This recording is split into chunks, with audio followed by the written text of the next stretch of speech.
The Star of Bethlehem by John Greenleaf Whittier, where time the measure of his hours by changeful bud and blossom keeps, and, like a young bride crowned with flowers, fair Shiraz in her garden sleeps. Where, to her poet's turban stone, the spring her gift of flowers imparts, less sweet than those his thoughts have sown in the warm soil of Persian hearts. There sat the stranger, where the shade of scattered date trees thinly lay, while in the hot clear heaven delayed the long and still and weary day. Strange trees and fruits above him hung, strange odors filled the sultry air, strange birds upon the branches swung, strange insect voices murmured there.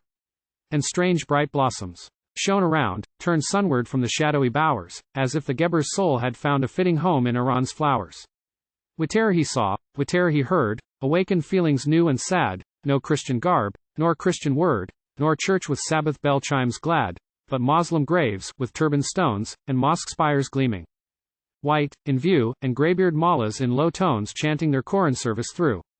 The flowers which smiled on either hand, like tempting fiends, were such as they which once, o'er all that eastern land, as gifts on demon altars lay.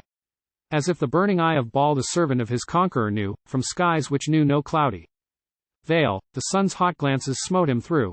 Ah me, the lonely stranger said, the hope which led my footsteps on, and light from heaven around them shed, o'er weary wave and waste, is gone. Where are the harvest fields all white, for truth to thrust her sickle in? Where flock the souls, like doves in flight, from the dark hiding place of sin? A silent horror broods o'er all, the burden of a hateful spell, the very flowers around recall the hoary Magi's rites of hell. And what am I, o'er such a land the banner of the cross to bear? Dear Lord, uphold me with thy hand, thy strength with human weakness share.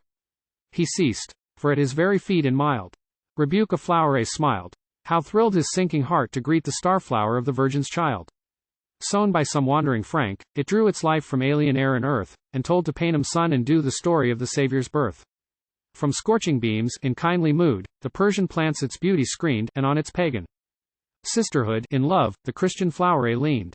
With tears of joy the wanderer felt the darkness of his long despair before that hallowed symbol melt, which God's dear love had nurtured there.